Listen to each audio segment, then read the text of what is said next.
बिस्मिल्लाहिर्रहमानिर्रहीम। अस्सलाम वालेकुम नाज़रीन, आप देख रहे हैं आवाज़। मैं हूँ बैरिस्टर एहतशाम उमीरुद्दीन। मुबैना तौर पर एक ऑडियो लीक सामने आई है। इमरान खान साहब की अहलिया बुशरा बीबी की ऑडियो लीक्स का वैसे भी मौसम है। इससे पहले मरीम नवाज़ साहिबा की ऑडियो लीक्स आ चुकी हैं सामने। फिर मरीम नवाज़ की जब आई थी उसके बाद फिर मलिक रियाज हुसैन साहब और आसिफ अली जरदारी साहब की एक मुबैना ऑडियो लीक सामने आई थी। और ये सिलसिला शुरू हुआ था जस्टिस रिटायर्ड मलिक क़य्यूम साहब से। और पाकिस्तान तहरीक इंसाफ जब हुकूमत में थी तो चाहे वो मलिक क़य्यूम साहब की मुबैना ऑडियो लीक हो या फिर वो मरीम नवाज़ की मुबैना ऑडियो लीक हो या फिर वो कोई और हो, उसके हवाले से वो बाकायदा तौर पे स्टेटमेंट्स देते थे और ये कहते थे कि देखिए कि अब ऑडियो से बात साबित हो गई है। लेकिन अभी जबकि मुबैना तौर पे बुशरा बीबी की ऑडियो लीक सामने आई है तो कुछ और मौक़िफ़ इख्तियार किया जा रहा है। ऑडियो लीक्स होना चाहिए नहीं होना चाहिए, ये एक सवाल है। इसके ऊपर बाकायदा तौर पर कानून मौजूद है, लेकिन बदकिस्मती से पाकिस्तान में कानून का जितना इतलाक़ होता है वो आप लोगों को पता है। और नीचे से लेकर ऊपर तक ये मामला जो है ये बस इसी तरह से है। तो जब ऑडियो फ़ोन टैप होने हो तो फ़ोन टैप होते भी हैं, फिर वो लीक भी हो जाते हैं। वो बात एक बहस अपनी जगह पर है और सुप्रीम कोर्ट को उस हवाले से फ़ाल होना चाहिए, इसमें भी कोई शक नहीं है। लेकिन ये ऑडियो लीक है क्या, सबसे पहले आपको ये सुनाते हैं। ये जैसे अलीम ऐसे कितने भी लोग हैं जो बहुत आके मेरे खान साहब के हवाले से बोलेंगे, ठीक है, वो जो मेरी साथ वो बच्ची है फरा, उसके आपने उसका कोई इशू नहीं बनाना, इन सबको लिंक कर देना है गद्दारी के साथ। ये सारी एक प्लानिंग के तहत है। आपने सोशल मीडिया में लेटर को उठाना है कि हमें पता है कि वो लेटर सही है, और हमें पता है कि गद्दारी की वजह से ये सब इकट्ठे हो गए और ये अपने आप को बचाने के लिए ये गद्दारों के साथ मिल गए, फ्रेंड। यानी कि इस ऑडियो लीक में, इस मुबैना ऑडियो लीक में बुशरा बीबी मुबैना तौर पर यह कह रही हैं कि जो भी अटैक करे मेरे ऊपर या उस बच्ची के ऊपर जिसका नाम फरा गोगी है, उसको आप लिंक कर दें गद्दारी के साथ। गद्दारी ऑफ कोर्स मैं पहले दिन से कहता चला, और मेरा सबसे बड़ा इख्तलाफ पाकिस्तान तहरीक इंसाफ से या इमरान खान साहब से यही रहा है कि जब वो बैरूनी साजिश के बयानिए को फ़रोग़ दे रहे थे और उसको प्रमोट कर रहे थे, तो मैं ये कह रहा था कि ये 22 करोड़ के मुल्क की कौमी सलामती के साथ खिलवाड़ है और ये मुझे काबिल कबूल नहीं है। और गद्दारी एक बहुत बड़ा इल्ज़ाम है ऑफ कोर्स। तो अगर किसी की ज़ात के ऊपर हमला होता है तो उसको गद्दारी से जोड़ देना कोई छोटी बात नहीं है। तो मुबैना तौर पर यह बात सामने आई। अब इसके ऊपर मरीम नवाज़ ने क्या कहा, वो में न्यूट्रल्स को आवाजें देता है और रात को इसकी बीवी पिंकी पीरनी सोशल मीडिया के लोगों को कहती है कि पाकिस्तान के इदारों के खिलाफ ट्रेंड्स चलाओ। फोन पर किसी को कह रही थी कि कोई मेरी करप्शन का सवाल पूछे, फरा गोगी की करप्शन का सवाल पूछे, कोई नालायकी और नाअहली का सवाल पूछे तो एक ही जवाब देना कि जी गद्दारी हो गई, साजिश हो गई। हमें तो पता ही नहीं था कि पंजाब है, इसकी वजीर आला फरा गोगी है। पिंकी पीरनी साहिबा फरमा रही थी वो बच्ची जो फरा गोगी है, अब ये उसकी चीजें सामने लाएंगे। पंजाब के लोगों की मेहनत की कमाई खाकर रातों रात दुबई फरार हो गई और अभी बच्ची है। अब पाकिस्तान तहरीक इंसाफ की डॉक्टर शीरी मज़ारी साहिबा की तरफ से एक बड़ा अजीबोगरीब स्टेटमेंट आया। उन्होंने बजाय इसके कि वो कहते कि मुबैना तौर पर जो ऑडियो लीक सामने आई है ये जाली है, ये गलत है, ये फेक है, उन्होंने इस चीज़ पर एतराज़ उठाया कि फ़ोन टैप हुआ क्यों था। यानी कि एक तरह से she is admitting the contents of this audio leak and at the same time she is raising objection कि आखिर फ़ोन टैप हुए क्यों। ये सुनने से क्यों ये इलीगल हरकतें हो रही हैं फ़ोन टैपिंग की। और जहाँ तक इमरान खान के फ़ोन का ताल्लुक है, जो उनके घर पे सिक्योर लाइन थी उसको टैप किया गया। अब सुप्रीम कोर्ट को सुओ मोटो एक्शन लेना चाहिए कि कौन सी एजेंसीज हैं जो ये इलीगल हरकत करी। तो ये इलीगल हरकत के हवाले से जो कह रही थी डॉक्टर शीरी मज़ारी साहिबा, इससे पहले जब मरीम नवाज़ की मुबैना ऑडियो लीक्स आई थी, वो पहले आपको सुनवा देता हूँ और फिर पाकिस्तान तहरीक इंसाफ का जो स्टांस था वो उसमें अगर इतना इनबैलेंस प्रोग्राम हो जाएगा। हाँ जी। और इमरान खान के ऊपर अगर एक चेक था तो वो आपने खत्म कर दिया और हमारे ऊपर आपने बिल्कुल। और अंकल ये तो बिल्कुल ही ये एक बायसनेस है ना जी। तो ये जरूर आप जो 2 बास्केट्स आई हैं ना जो अब्बू जान लाए हैं अजरबैजान से, ये जो रात को कायनात ने पैक की, एक नुसरत जावेद को भेजनी, एक राना जवाद को भेजनी। देखिए मेरी मीडिया मैनेजमेंट जियो और दुनिया ने तो उनकी जई तई फेर। तो ये ऑडियो लीक्स जब सामने आई थी मुबैना तौर पर मरियम नवाज साहिबा की, तो उस वक्त पाकिस्तान तहरीक-ए-इंसाफ की हुकूमत थी और उस वक्त इन ऑडियो लीक्स के ऊपर जो स्टेटमेंट्स आए थे उसमें कहीं पर इल्लीगैलिटी की बात नहीं हो रही थी। ये सवाल नहीं उठाया गया था कि गैर कानूनी है, ये सवाल नहीं उठाया गया था कि आखिरकार ये ऑडियो टेप क्यों हुआ है, लेकिन अभी ये सवाल उठाए जा रहे हैं। तो वही मैं कहता हूँ कि रूल्स ऑफ द गेम अगर सेट हो जाए ना, अगर आप कहें कि जी मीठा मीठा हप हप कड़वा कड़वा थू थू, तो वो फिर ऐसे नहीं होता है, फिर वो यही सिचुएशन बनती है जो कि बनती है। और बदकिस्मती से इस तमाम में सब नंगे हैं, सिर्फ पाकिस्तान तहरीक इंसाफ की बात नहीं है, इसमें पाकिस्तान मुस्लिम लीग नवाज, पाकिस्तान पीपल्स पार्टी और दीगर जो मेन स्ट्रीम पोलिटिकल पार्टीज़ हैं पाकिस्तान की, उनका जो स्टांस है वो तब्दील होता हुआ हमने माजी में देखा है मुख्तलिफ इशूज़ के हवाले से। जब जो आर्ग्यूमेंट उनको सूट करता है वो अडॉप्ट कर लिया जाता है, गवर्नमेंट में होते हुए ऑपोजिशन में जाके मौक़िफ़ बदल जाता है, फिर हुकूमत में आते हैं फिर मौक़िफ़ बदल जाता है। सलीम मांडवी वाले साहब हमारे साथ हैं, पाकिस्तान पीपल्स पार्टी अहम रहनुमा। बहुत शुक्रिया मांडवी वाले साहब।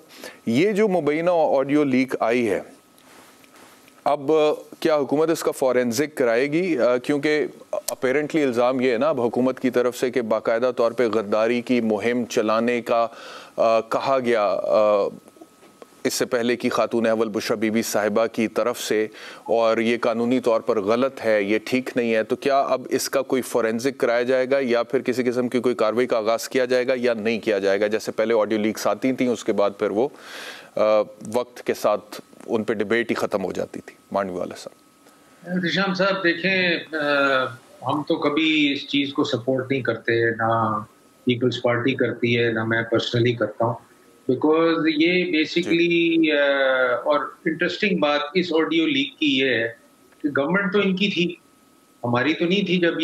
जब भी ये ऑडियो टेप हुई है या फोन टेप हुआ है, इन्हीं की गवर्नमेंट में हुआ है। तो ये मैं आपको यही बताऊं कि ये चीज़ें जो हैं ये कोई आज से नहीं हो रही। ये जब से मैं सियासत में हूँ मैं ये देख रहा हूँ। मेरा अपना फ़ोन टैप किया गया था और बाद में वो मुझे उसका एविडेंस भी मिल गया। DGIB ने कन्फेस भी कर लिया कि हाँ जी हमने आपका फ़ोन टैप किया था। तो मेरा कहने का मतलब ये है कि ये कोई नई चीज़ नहीं है। और जहाँ तक ये लीक्स का ताल्लुक है, ये तो ऑलरेडी मतलब चीज़ें होती हैं और ये एट एनी गिवन टाइम ये लीक की जाती हैं। डिफरेंट गवर्नमेंट्स एक दूसरे को ब्लेम करती हैं। तो मेरा कहने का मतलब ये प्रिंसिपली तो ये है चीज़ तो गलत। इसको तो अगर कोई भी सपोर्ट करेगा तो मैं समझता हूँ वो गलत करेगा। मगर हमारे यहाँ तो ये चीज़ बड़ी कॉमन है, मतलब इट इज़। और मैंने तो हमारी जो कमेटी थी सेनेट की, उसमें एविडेंस दिया IB का लेटर, जिसमें उन्होंने कराची IB को इंस्ट्रक्ट किया था कि आप सलीम मांडवीवाला का फ़ोन टैप करें। तो इससे बड़ा एविडेंस तो आपको कोई नहीं चाहिए। तो ये तो हम सबको पता है। मेरा ख्याल आप मीडिया में हैं, आपको भी अंदाजा होगा कि फ़ोन टैप होते हैं पाकिस्तान में, लोगों की सर्वेलेंस होती है, लोगों की टेपें बनाई जाती हैं, लोगों की कॉल रिकॉर्डिंग की जाती है। ये कोई नई चीज़ नहीं है, बट ये प्रिंसिपली तो गलत है और ये नहीं होना चाहिए। और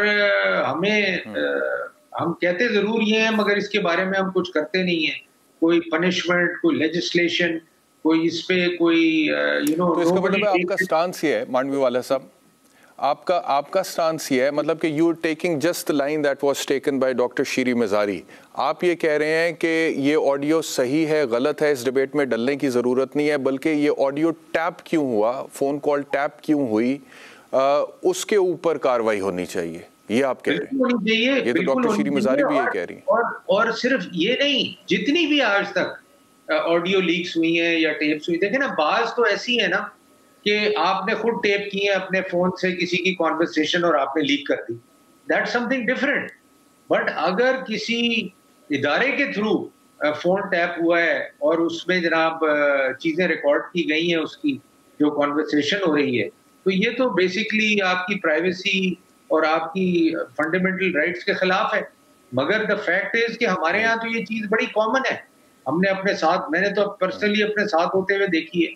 और जनरली सारे सियासतदानों से आप पूछ लें या ऑफिशियल से पूछ लें, सब यही समझते हैं कि जी यहाँ ये काम बड़ा कॉमन है और इसके खिलाफ कोई हम बात जरूर करते हैं मगर इसके खिलाफ आज तक कोई अकाउंटेबल नहीं हुआ, इसके खिलाफ आज तक कोई जेल में नहीं गया, इसके खिलाफ आज तक कोई एक्शन नहीं हुआ। तो जब तक ये होगा नहीं, दिस थिंग विल कंटिन्यू। और अगर इसके कंटेंट्स के हवाले से मैं आपसे सवाल पूछूं, जो मुबैना तौर पे इस ऑडियो लीक में कहा जा रहा है खातून अव्वल की तरफ से साबिक कि जी अगर कोई अटैक होता है ज़ाती तौर पर फरा पर या मुझ पर, उसको आपने गद्दारी के साथ लिंक कर देना है, तो आप कैसे उसके ऊपर अपना तज्जिया देंगे? क्या देखें ना, वो तो उनके नैरेटिव हैं अजीब अजीब, कॉन्स्पिरेसी हुई, अमेरिका ने हमें निकाल दिया, गद्दारी हो गई, ये हो गया। ये तो उनके नैरेटिव्स हैं जो कि हम देखते आ रहे हैं और सुनते आ रहे हैं। वो I think that is something different. उस पर तो हम एक डिफरेंट डिबेट कर सकते हैं। और मैं समझता हूँ कि जितने नैरेटिव अभी तक ये दे रहे हैं, ये खुद ही उसको कॉन्ट्रडिक्ट कर देते हैं बाद में। अब इन्होंने खुद ही लेटर लिखा असिस्टेंट सेक्रेटरी लू को इन वाशिंगटन कि जी we want to clarify our position, we want to. तो ये खुद ही ये नैरेटिव लेके आते हैं। खत लिखा या फिर इनके ओहदेदार जाकर मिले हैं, जिस तरह के ख्वाजा आसिफ ने कहा है कि इनके एक ओहदेदार जाकर वहां पर डोनाल्ड लू को मिले हैं और उन्होंने माफी मांगी है, और मरियम नवाज ने जलसे में भी इस बात का जिक्र किया। कोई मुलाकात हुई है या कोई खत लिखा है आपके सोर्सेज के मुताबिक? तो मीडिया में देखा है मैंने, खत तो मीडिया में देखा है, और मीडिया ने एक तरफ वो खत दिखाया है, वो जो आदमी है जिसने वो खत लिखा है पीटीआई का ओहदेदार, और उसके साथ इमरान खान की पिक्चर चलाई है कि वो अमेरिका का लेटर दिखा रहे हैं पूरी आवाम को कि जी मुझे इन्होंने निकाला है, और एक और इम्पोर्टेड हुकूमत आई है। देखें, what they are not realising is कि इनको इनके लोगों ने और ऑपोजिशन ने मिल के निकाला है।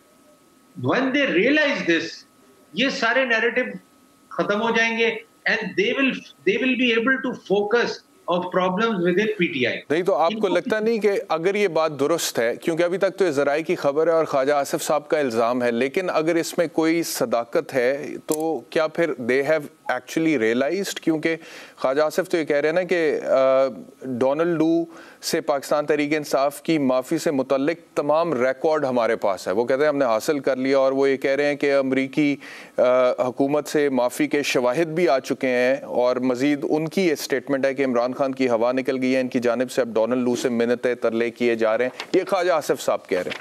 तो अगर ये बात दुरुस्त है तो इसका मतलब है कि उन्होंने अपना पॉइंट ऑफ व्यू रिविजिट किया है इस हवाले से। मुझे नहीं पता कि उनके पास क्या है क्या नहीं है, बट ये इसमें इस बात में काफी सदाकत इसलिए है कि वो लेटर तो देखें हमने नहीं बनाया ना, या मीडिया ने तो नहीं बनाया, वो तो लेटर पीटीआई के लेटर हेड पे है। या तो पीटीआई उसको डिनाई करे कि जी हमारे ये फलाने ओहदेदार ने ये लेटर इशू नहीं किया, वो पीटीआई ने कोई डिनाई नहीं किया, बस वो यही कहते हैं कि जी हमारी तरफ से कोई ऐसी मूव नहीं है। बट बैकडोर में there is proper movement to engage with the United States, and PTI wants to engage with the United States. आपने देख लिया किस तरीके से through the same person Donald लू, जिसके हवाले से वो कह रहे थे जिसके कहने पर यहाँ पर ऑपरेशन रजीम चेंज हुआ है। देखें, why it is the same person, because he is responsible for Pakistan. अब आप अगर चले जाएं किसी और के पास who is not responsible for Pakistan, तो उसके पास जाना बेकार है। या आप सेक्रेटरी ऑफ स्टेट के पास जाएं तो उसके पास जरा पहुंचना भी मुश्किल है, उससे बात करना भी मुश्किल है। तो ये मैं समझता हूं कि पीटीआई ने जिसने भी पीटीआई में ये डिसीजन लिया कि जी हम इस नैरेटिव से हमें अगर निकाला गया तो हम ये नैरेटिव इस्तेमाल करेंगे, I don't know who advise them, because मैं आपको बताऊं even the Americans were very much concerned. हमारे पाकिस्तानी थे अमेरिका में कि भाई ये कहाँ से ये नैरेटिव आया और कैसे आया और क्यों आया, किसी की आज तक समझ में नहीं आई बात। जो सफीर था जिसके पे ब्लेम डाला गया, वो जब नेशनल सिक्योरिटी में आए उसने आके असद साहब, उनको मैं पर्सनली भी जानता हूँ, उनसे मैंने पर्सनली बात भी की, उन्होंने कहा जी मैंने ऐसी बात कोई की नहीं, यू नो। तो मेरा कहने का मतलब ये है कि आप सियासत जरूर कैसी बात नहीं की उन्होंने क्या कहा कि मैंने कैसी बात नहीं की? आपकी गवर्नमेंट को यूनाइटेड स्टेट्स गवर्नमेंट निकालना चाहती है, तो ये देखें मतलब। और मैं आपको फ्रेंकली बताऊं, लेकिन फिर उस मुरासले का क्या जो इमरान खान साहब ने जलसे में लहराया था?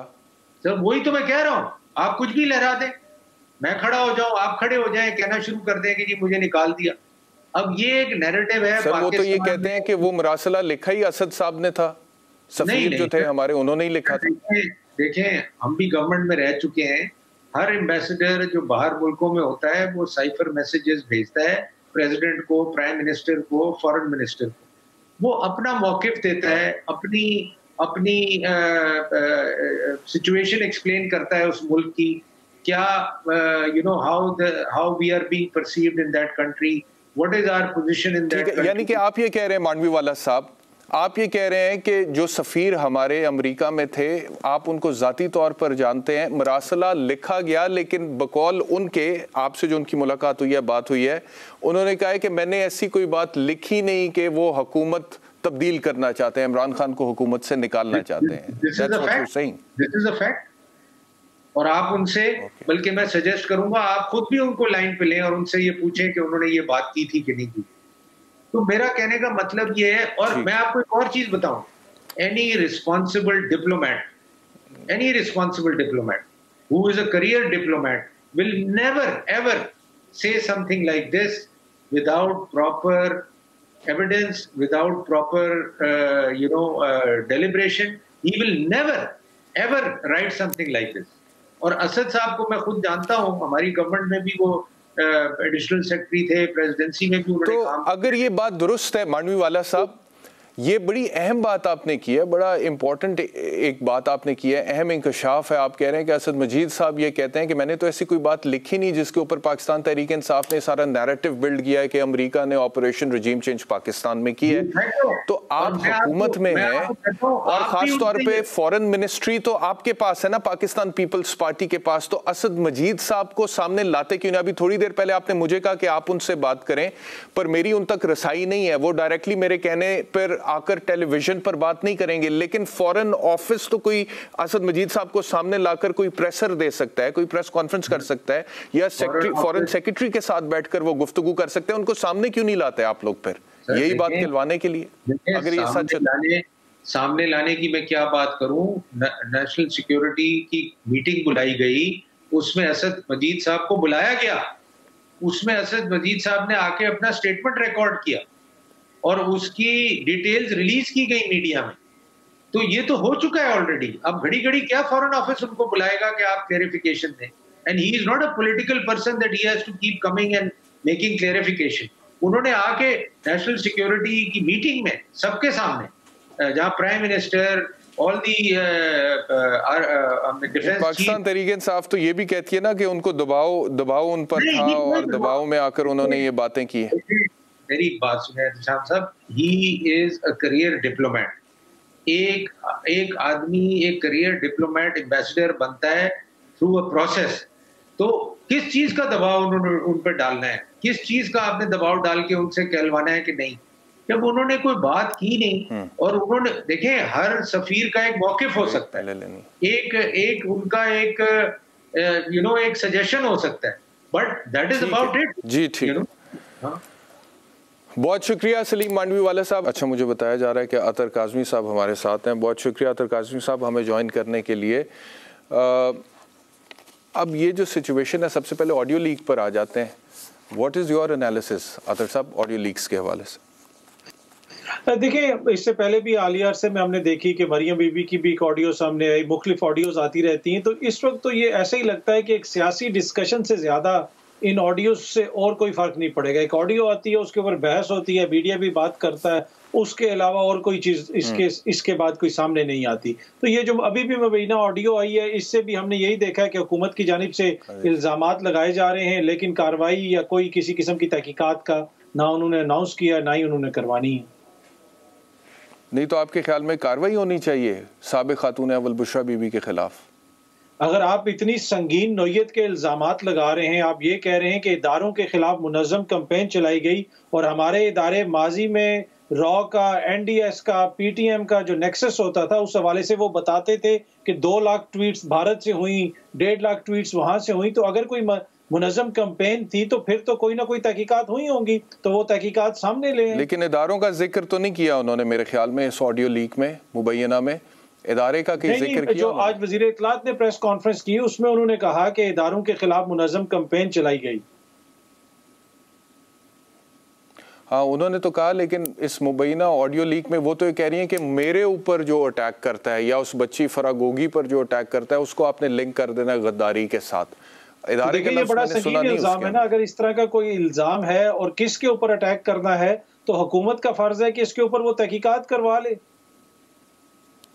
अच्छा, वैसे इस हवाले से कंटेंट्स जो इस ऑडियो लीक के हैं वो सारे अपनी जगह पर और उसके ऊपर बहस हो भी सकती है और हम कर भी रहे हैं। और मैं पहले दिन से मेरा एक ही इख्तलाफ है इमरान खान साहब के साथ कि नेशनल सिक्योरिटी को सियासत के लिए इस्तेमाल नहीं करना चाहिए। और गद्दारी एक बहुत बड़ा मतलब कि इल्ज़ाम है, आप किसी के ऊपर गद्दारी का इल्ज़ाम लगा दें और नेशनल सिक्योरिटी को अपनी ज़ाती सियासत के लिए इस्तेमाल करें।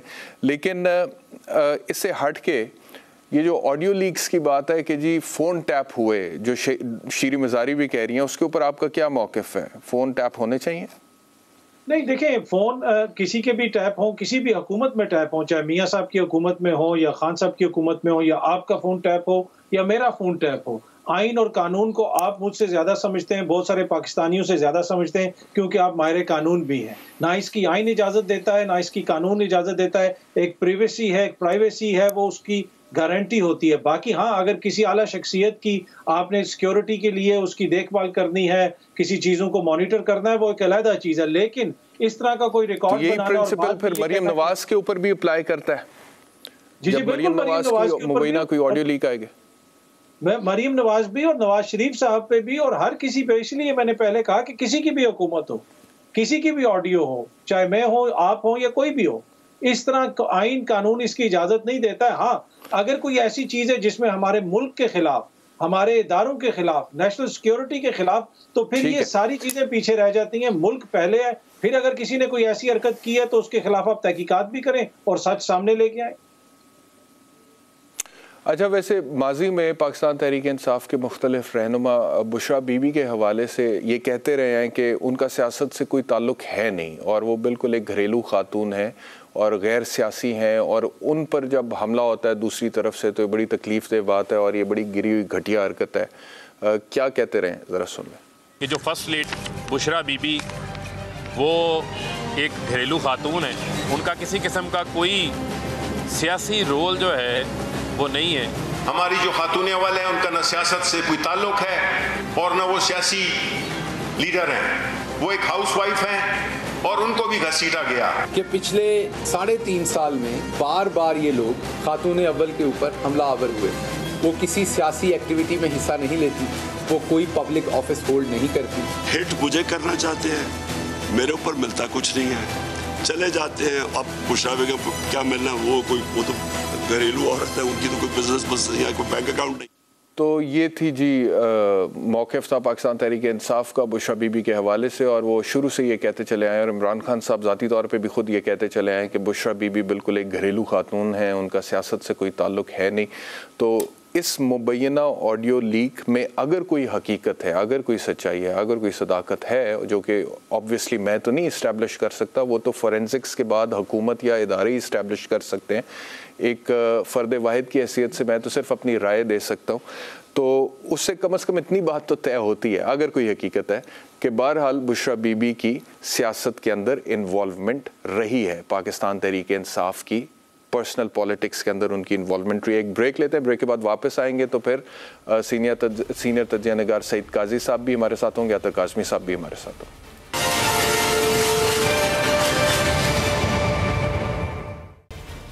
वेलकम बैक टू आवाज़। मुझे ज्वाइन किया सीनियर तज्ज़िया निगार सईद काजी साहब ने और अतर काज़मी साहब हमारे साथ हैं। बहुत शुक्रिया काजी साहब हमें ज्वाइन करने के लिए। Before I come to the economy, और एक बहुत बड़ा ऐलान हुआ है चीफ मिनिस्टर पंजाब की तरफ से। उन्होंने कहा है कि 100 यूनिट से कम जो शख्स बिजली का इस्तेमाल करेगा उससे हम बिल ही नहीं चार्ज करेंगे। बहुत बड़ा ऐलान है, 100 यूनिट से कम बिजली का बिल नहीं आएगा। आपकी वैसे कितने के यूनिट आ जाते हैं? मैं अभी पूछ रहा था किसी से, वो कह रहे जी कि एक पंखा चलाएं तो 100 यूनिट हो जाता है। वैसे ये हमारे हमसाये में एक मुल्क है भारत। वैसे मेरे कैमरामैन जो उनसे मैंने पूछा, वो कहते हैं मेरे को 250-300 यूनिट आते हैं। मैं सिर्फ ये बताना चाहता हूँ कि जो इंडियन पंजाब है, जहाँ पे अब अरविंद केजरीवाल की गवर्नमेंट आई है, उसने पहले दिल्ली में और अब वहाँ पंजाब में 300 यूनिट तक बिजली फ्री कर दी है। ये यहाँ से चंद किलोमीटर एक दूसरा मुल्क शुरू होता है, भारत नामी, तो वहाँ पे उन्होंने ये कर दिया है। तो बहरहाल चलें, ये अच्छी बात है। हमने भी शुरू तो कर दिया ना, शुरू तो कर दिया है। एक बत्ती एक पंखा, एक बत्ती एक पंखा। और एक बत्ती एक पंखे की इतनी बात बता दूं कि मेरी जो मेहनत का शौहरत जो मेरे यहाँ सफाई करती है मेरे छोटे से फ्लैट में जी, वो कल परसों मेरे पास एक बिल लेके आई। अच्छा। और वो बिल था 4,600 समथिंग का। शहबाज आपका शॉर्ट सुन लेते हैं जरा, सुनाइए। अरबों रुपए की सब्सिडी से 100 यूनिट इस्तेमाल करने वालों को मुफ्त बिजली फराहम करने जा रही है। ये रिलीफ दे रहे हैं, उसके साथ साथ इस चीज को भी बारीक बीनी से इसका जायजा ले रहे हैं कि हम इनको सोलर पावर से इसका मुतबादल फराहम करें। इस मंसूबे के लिए जो हम मुफ्त बिजली देने जा रहे हैं ये 100 अरब रुपए रखे, इससे 90 लाख खानदान जो हैं वो मुस्तफीद होंगे एक साल के अंदर। ये रिलीफ का जो सिलसिला है जो कि सस्ते आटे से शुरू हुआ, सस्ती मुफ्त दवाइयों से और फिर आज मुफ्त बिजली से, अल्लाह ताला हमें तौफीक दे कि हम आम आदमी को रिलीफ पहुंचाने के लिए ऐसे और इकदाम करें तावक्ते के पाकिस्तान की मईशत जो है वो ट्रैक पे इंशाल्लाह नहीं आती। तो कैसा आपका अप्रिशिएट करना तो बनता है। मैं अर्ज कर रहा हूँ कि मैंने बीबी से पूछा, मैं ये बताएं कि आपके घर में क्या जलता है, तो जी एक पंखा और एक बिजली है। और मुझे उनसे एक बत्ती एक बल्ब है और एक पंखा है और 4,600 समथिंग था बिल। और मुझे उन्होंने मुतालबा किया कि ये एक तो मुझे कुछ पैसे दें और कुछ ये जो है तो उनका कितना बिल आता है?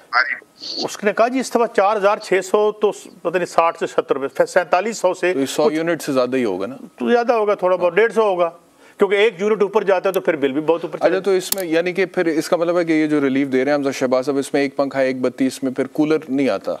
कूलर कैसे चला सकते हैं आप? तो फिर तो एसी भी नहीं आता। एसी तो हजूर आप क्या बात करते हैं, इसमें तो फ्रिज भी नहीं आता। एसी फ्रिज भी नहीं आता, इसमें एसी भी नहीं आता। बस आप जो है वो एक पंखा लगा के बैठे रहे तो फिर भी 100 से ज्यादा हो जाएगा। एक ही कमरे का, एक ही कमरे का एक ही बत्ती, बिजली तो जलाएंगे ना थोड़ी। बाथरूम का एक बल्ब अलाउड है इसके? शायद मुश्किल है, वो भी 100 यूनिट में मुश्किल है। अच्छा। और दूसरी बात एक और मैं बात बताऊं, जब आपने बिजली को डीरेगुलेट कर दिया तो आपकी इंटरवेंशन क्या है?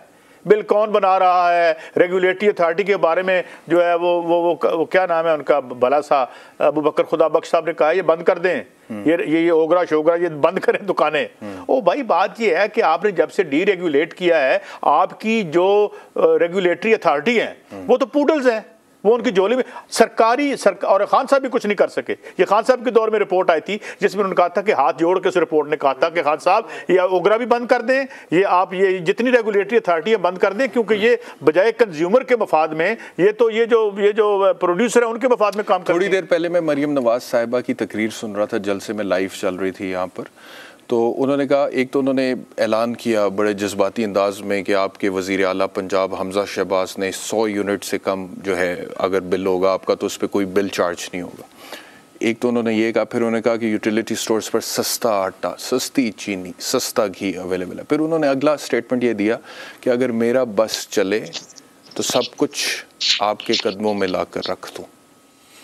असल मसला ये है कि उनकी बस में कुछ नहीं है। अच्छा, उनके बस में नहीं? उनके बस में कुछ नहीं, किसी के बस में भी कुछ नहीं है। अच्छा। क्योंकि जब आपने इस सिस्टम को लागू किया था तकरीबन 80s में आके, तो आपने कहा था कि हमारे मफादात का ख्याल रेगुलेटरी अथॉरिटी रखेगी। रेगुलेटरी अथॉरिटी की 1.5-2-4 लाख रुपए का जो मुलाजम है वो उसके सामने उसकी क्या औकात है जो अब बिलियंस का टर्नओवर है जिसका। तो पूरी दुनिया में ये इसलिए फेल हुआ है, आपका ये जो पब्लिक प्राइवेट पार्टनरशिप का नाम का फ्रॉड हुआ है, ये बेसिकली ठेकेदार, आपका ब्यूरोक्रेट और पॉलिटिशियन, ये उजाड़ा क्यों हुआ है? एक और इम्पोर्टेंट स्टेटमेंट उन्होंने जलसे में दिया, उन्होंने कहा है कि वो वक्त दूर नहीं है जब पाकिस्तान का गरीब आदमी पेट भर के 3 वक्त की रोटी खाएगा। यार पहले तो मैं आपको ये बताऊं, लॉर्ड केन्स एक बंदा हुआ है, बहुत बड़ा मैशदान था, उसकी एक कोटेशन है कि in the long run we are all dead, we need 3 vision की तो तारीफ करें, 3 meals a day. Sir vision की तो तारीफ, विजन तो मैं बहुत तारीफ करता हूँ। विजन देखें ना, नहीं अगर मैं आपको कहूँ पाकिस्तान के गरीब आदमी 3 वक्त की रोटी पेट भर के खाएगा, विजन कोई छोटा विजन तो नहीं। आप मैं अगर आपको कहूँ यार आप 2 महीने जरा भूखे रह लें तो इंशाल्लाह जुलाई अगस्त सितंबर में इंशाल्लाह ताला आपको पेट भर के खाना मिलेगा, 3 वक्त की रोटी। तो यार दूसरी बात यह है कि पहले तो ये देखें कि इस मुल्क के तकरीबन 47% बच्चों की स्टंटेड ग्रोथ है, यार खुदा का खौफ करें, एक पूरी माजूरों की एक नस्ल को हम जो है पाल रहे हैं और कल वो उनका फ्यूचर क्या। और मैं आपको बताऊं, मैंने ब्रेन ड्रेन की एक नई तारीफ पढ़ी है। एक ब्रेन ड्रेन तो ये है कि आपने बैरिस्ट्री की और बाहर चले गए।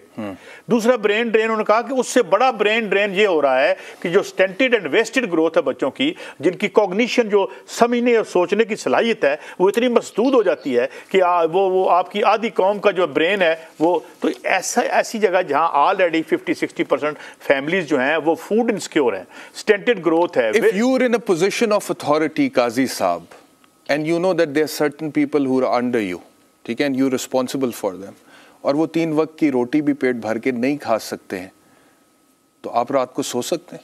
मैं अपने उस्ताद डॉक्टर लाल खान को कोट करना चाहता हूँ। मैं पूरा नहीं बताऊंगा क्योंकि उसमें एक लफ्ज़ शायद बड़ा सख्त है। उन्होंने कहा है कि आज के निज़ाम में हुक्मरान होने के लिए आपका बेहिस होना बहुत ज़रूरी है। अगला लफ्ज़ मैं नहीं कहूँगा। अगर आप बेहिस ना हो तो आपको रात को नींद नहीं आएगी। अतर काज़मी साहब, आपकी तरफ आता हूँ। मतलब कि जो सिचुएशन है वो ज़ाहिरी बात है, मतलब कि आज प्राइम मिनिस्टर साहब का ये स्टेटमेंट है कि मुल्क को मौशी तौर पर गैर मामूली सूरत हाल का सामना है। ये वज़ीर आज़म साहब खुद कह रहे हैं, तो अगर मैं कहूँगा तो ऐसी कोई गलत बात नहीं है। अच्छा, मुझे ये लगता है कि हमारे सियासत में जो इस वक्त झगड़ा है ना, बुनियादी तौर पर वो इक़्तिदार का है। चाहे वो पाकिस्तान तहरीक इंसाफ है, वो PMLN है, वो पाकिस्तान पीपल्स पार्टी है। सबका जो प्रायोरिटी है ना, first priority is how to get into power, how to get the authority, how to make your own cabinet, how to become the prime minister. ये प्रायोरिटी है, ये तरजीह है। और जितने भी स्टेक होल्डर्स हैं, let me be very honest, मुझे उनमें भी कोई लॉन्ग टर्म विजन पाकिस्तान के हवाले से मुझे नहीं लगता कोई सोच रहा है कि 30 साल बाद हम कहाँ पे खड़े होंगे। आज ये मुल्क जिसके ऊपर तकरीबन 44,000 अरब रुपए का बैनुल अक़वामी कर्जा है, 30 साल बाद अगर इसी प्लानिंग के साथ, कोई लॉन्ग टर्म प्लानिंग आपकी है नहीं, 30 साल बाद आप किधर खड़े होंगे? आपका स्वेयर वाटर क्राइसिस होगा, पानी के लिए लोग लड़ सकते हैं, जंग हो सकती है। आपकी जो पॉपुलेशन एक्सप्लोजन है वो इस हद तक बढ़ जाएगा कि आपका पॉवर्टी लेवल नेक्स्ट लेवल पे चला जाएगा, गुर्बत यहाँ पे नेक्स्ट लेवल पे चली जाएगी। हेल्थ की क्या सिचुएशन होगी? आज 2.5 करोड़ बच्चा स्कूलों से बाहर है, 5-7 करोड़ बच्चा स्कूलों से बाहर हो सकता है। कोई नहीं सोच रहा कि 20 साल बाद, 25 साल बाद, 30 साल बाद हमने अपने बच्चों को कैसा पाकिस्तान देना है। जो भी सोच रहे हैं, जो भी फोकस है वो यही है कि अभी उसकी ऑडियो लीक है, अभी उसकी ऑडियो लीक है, अभी हमने कैसे इक़्तिदार को दवाम बख्शना है, हमने कैसे आना है, क्या बयानिया बनाना है, कैसे उसको प्रमोट करना है। देखिए, उसमें सबसे बड़ा अलमिया ये है कि अवाम के मसाइल और हुक्मरानों के मसाइल एक जैसे नहीं है। अब मरियम बीबी जो डिज़ाइनर शूज़ पहनती हैं, जो डिज़ाइनर उन्होंने हाथ में हैंड बैग्स उठाए होते हैं, दूसरी जमातों के PTI के अभी आप लीडरान को देख लें, आप पीपल्स पार्टी के लीडरान को देख लें, आप समझते हैं कि उनको उस शख्स के दुख का या उस शख्स के दर्द का अंदाजा है जो दिन में एक वक्त रोटी सही तरीके से नहीं खा सकता?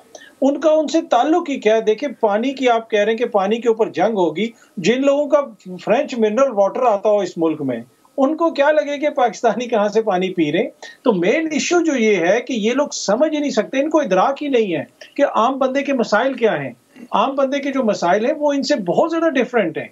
तो यही वजह है कि जब तक एक आप ऐसी लीडरशिप नहीं होगी जो आम लोगों के मसाइल को समझ सके। सुपर रिच जो है, जो इतने अमीर लोग हैं, उनको क्या पता कि आम लोगों के मसाइल। एक तरफ आपके वो लोग हैं जिनकी बहस ये होती है कि हमने मर्सिडीज लेनी है या रेंज रोवर लेनी है, और दूसरी तरफ वो उन लोगों के सामने जलसे कर रहे हैं जिनको ये कह रहे हैं कि हमारा विजन ये है कि तुम्हें हम 3 वक्त की रोटी देंगे।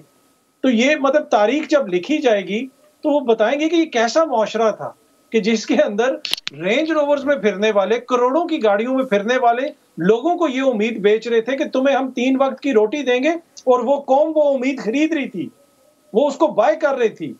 तो ये इससे आप हमारी सोसाइटी की इस वक्त जो ज़बू हाली है उसका अंदाजा लगा लें। और इसमें सब ये कलेक्टिव, मैं किसी एक जमात की बात नहीं कर रहा, ये हम सब की कलेक्टिव जिम्मेदारी है। सिविल, मिलिट्री, अशराफिया जो भी है, इन सब की इसमें अपना अपना सब ने हिस्सा डाला है।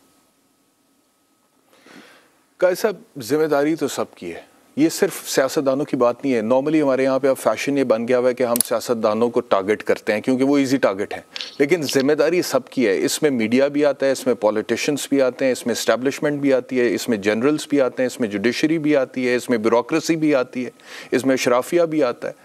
लेकिन कोई रिस्पॉन्सिबिलिटी लेने के लिए तैयार है? हम सोच रहे हैं कि हमने 20 साल बाद अपने बच्चों को कैसा पाकिस्तान देना।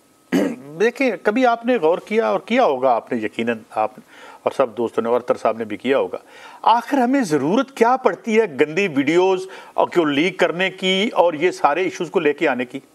उसकी एक वजह है, it is the inability of the ruling elite जो आज हमारे ऊपर मुसल्लत है। ये सादे पानी का एक साफ गिलास नहीं दे सकती।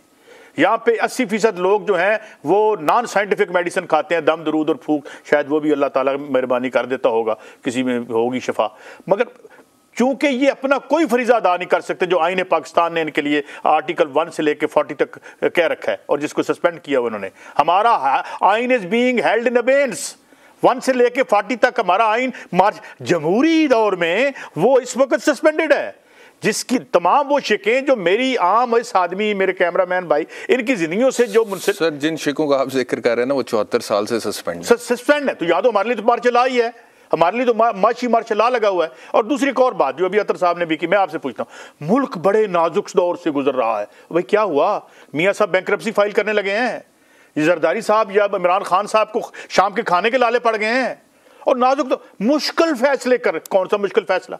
और मेरी जेब पे डाका डालना है तुमने हर कीमत के बाद, ये तो बड़ा आसान फैसला है कि मैं एक आना ना दूं और मैं बैरिस्टर साहब की जेब से पैसे निकलाऊं। सारे मुल्क they are doing all the आसान फैसलाज, ये आसान फैसले हैं। लेकिन अब एक क्वालिटेटिव चेंज आ गई है और मैं आपको बताना चाहता हूँ। कल मुझे एक मेरा दोस्त है काश्तकार, उसका फ़ोन कबीरा वाला से आया और मैंने कल भी शो में जिक्र किया। उसने कहा, काई साहब बात यह है कि यहाँ 7 घंटे बिजली आ रही है और चावल बोने का टाइम है, 7 घंटे भी तसलसल से नहीं आती। अभी वो एक खाला या जो भी उसे आप कहते हैं वो अभी भर नहीं पाता तो बिजली चली जाती है, और मैं लोगों को लेके जो है वो कबीर वाला से ये जो मोटरवे है वहां पे हमारी बात ऊपर तक पहुंचाएं, क्योंकि आप इसको रवांडा बनाना चाहते हैं। आप जो आइंदा, इसमें इमरान खान की गवर्नमेंट का भी कसूर है, सबका कसूर है यार। ये यहाँ एक मैं आपसे बात करना चाहता हूँ, ये जो हमने इमरान खान और नवाज शरीफ और, मुझे एक बात बताएं कैसा, वैसे ये हमारे मीडिया में इतनी डिवीजन कैसे हो? यार ये सारी जाली डिवीजन है और पता नहीं ये मेड टू ऑर्डर है। देखें, आपको भी पता है, मुझे भी पता है, कुछ लोग हैं उन्होंने हर हालत में they PTI more than the PTI itself, there are certain people who are PMLN more than the PMLN itself. This is criminal, I would say it's criminal. कल मैंने यहाँ आपके शो पे कहा कि मैं नहीं समझता, मेरे अतर भाई मुमकिन है मेरे साथ इत्तेफाक ना करें, क्या ये इलेक्शन क्या सॉल्व करेंगे? आप इलेक्शन करवा, अगर आप इस माशी निज़ाम में रहते हुए स्ट्रक्चरल चेंजेस नहीं करते और आपने जो एलीट कैप्चर हो चुका है इस मुल्क का, उसको अगर आप अंडू नहीं करते तो इलेक्शन क्या करेगा? अंडू हो सकता है। ये कितनी अनपॉपुलर हो सकता है? कैसे हो? यूनाइटेड नेशन कहती है कि आपकी इशराफिया का पेट नहीं बैरुल कायल है, $17 बिलियन खिलाते हैं एक साल में आप इनको। 17, मैं ये रिपोर्ट अभी अपने रिसर्चर को कहें, यूनाइटेड नेशन की 3-4 महीने पहले रिपोर्ट आई है कि $17 बिलियन इनको हम खिलाते हैं। इनके पक्ष देखें, इनके घर देखें, इनकी हाउसिंग सोसाइटी। तो बात ये है कि ये अब लोग हम इनको खिला के, मैंने कहा कि जैसे इनके पेट बैरुल कायल से बड़े हैं और आ जाते हैं हमें बताने के लिए कि हम तुम्हारे मसाइल हल करने लगे हैं। और 1000 रुपए का 4 लीटर पेट्रोल कर दिया, और इसमें तमाम सियासी जमातों के लोग शामिल, सब शामिल है इसमें, नो एक्सेप्शन। इसमें तमाम अशराफिया शामिल है। अच्छा अतर काज़मी साहब, कमिंग बैक टू जो हम इशू पहले डिस्कस कर रहे थे, ये मुबैना ऑडियो लीक के हवाले से, फ़ोन टैपिंग के हवाले से, और आपने भी कहा कि जी जाहिर बात है कि ब्रीच ऑफ प्राइवेसी है और ये किसी भी सूरत आइन में इसकी इजाज़त है नहीं। लेकिन प्रॉब्लम ये है कि जब ये इमरान खान साहब खुद हुकूमत में थे तो वो इसको जस्टिफाई करते थे। आज पाकिस्तान तहरीक इंसाफ की डॉक्टर शीरी मिजारी कह रही हैं कि सुप्रीम कोर्ट को आज खुद नोटिस लेना चाहिए इसके ऊपर कि ये किस तरह से इलीगल एक्ट कमिट हुआ है और कौन सी एजेंसी ने ऑडियो टैप की है। लेकिन जब इमरान खान साहब खुद थे गवर्नमेंट में, वो क्या कहते थे टैपिंग के हवाले से, ये जरा सुन लें। प्राइम मिनिस्टर कई आते हैं, अपनी फैक्ट्रियां बनानी शुरू हो जाते हैं, बाहर फ्लैट्स होते हैं, बाहर पैसा बचवाना शुरू हो। फौज को सब कुछ पता होता है क्योंकि जो हमारी ISI है ये दुनिया की एक आउटस्टैंडिंग इंटेलिजेंस एजेंसी है। तो अब जो मैं करता हूं, जो मैं टेलीफोन करता हूं, जो भी मुझे कांटेक्ट करता है, सब कुछ ISI को पता होता है। अच्छा, IB को भी पता होता है, ISI को भी पता होता है। वैसे टेक्निकली पता होना चाहिए, बिल्कुल, क्योंकि वो प्रोटेक्ट करना होता है ना। उन्होंने एजेंसी का ये भी काम होता है कि अपने मुल्क के सरबराह को प्रोटेक्ट करें। जी काज़मी साहब। देखिए ये बड़ी नॉर्मल प्रैक्टिस है पूरी दुनिया में। आप व्हाइट हाउस में कर लें, कॉल लॉग्स अभी भी आप निकाल लें, 1970 में निक्सन किससे क्या बात कर रहे थे, वो सारी दुनिया की एजेंसियों को ये पता होता है। लेकिन फर्क क्या है, वहां पे कोई रिकॉर्ड करके जो अगली हुकूमत आए उसके खिलाफ सियासी तौर पे यूज करना या गाय बगाए इस तरह की कोई ऑडियो लीक करना, ये प्रॉब्लमैटिक है। वो किसी की भी हो, खान साहब की हो या उनसे पहले वालों की हो। और माजी में हम यही देखते रहे हैं कि ये जो ऑडियोज आती हैं, कोई बताता नहीं है कि जी किसने लीक की है। अगर ये इतनी ऑथेंटिक ऑडियो है तो हुकूमत बता देना कि इस इदारे ने लीक की है। इसको फिर लीक भी इस तरह किया जाता है कि सोशल मीडिया के किसी अकाउंट से लीक कर दिया गया या कहीं पे बिल्कुल गुमनाम किसी तरीके से कोई चीज एकदम से सामने आ गई। तो ये इशू है, मेन इशू ये है कि वो कौन लोग हैं जो रियासत के अंदर रियासत हैं, जिनके बारे में हर सियासतदान कंप्लेन करता है। कैसा?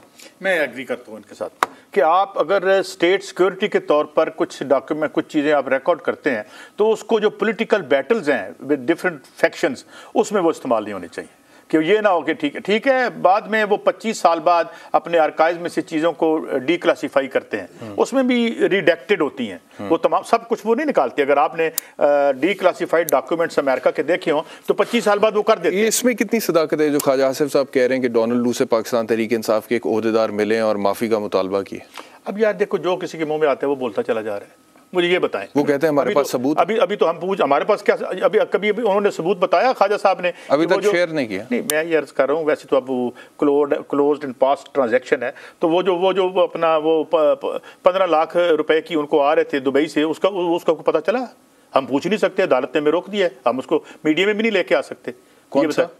ये जो ख्वाजा साहब को अब केस था सुप्रीम कोर्ट में, जो इन्होंने जीत लिया था, हाँ। कि भाई आपके पास जो अकामा है, आप सैलरी ले रहे थे, आप एक तरफ वजीर दिफा थे या वजीर 2-3-4 उनके पास कलमदान मुख्तलिफ वक्तों में रहे। और वो तो एक अलग टॉपिक है, रगड़ा काफी लगा है इन लोगों को, PMLN वालों को इन चीजों पे। लेकिन अभी मेरा सवाल ये है ना, अभी तो उन्होंने बयान दिया है, वो कहते हैं कि हमने हासिल कर लिए सबूत सर। मुझे पता क्या लगा, हाँ। मैं एक लतीफ़ा सुना दूं? सुना दें। वो ये है कि ये मुझे ऐसे लगा कि जैसे 5 बंदे एक जगह चोरी करने गए थे, हाँ। एक फड़िया गया, जो फड़िया गया, बाकी छुपे हुए थे, बाहर निकलो सारे फड़े गए हैं।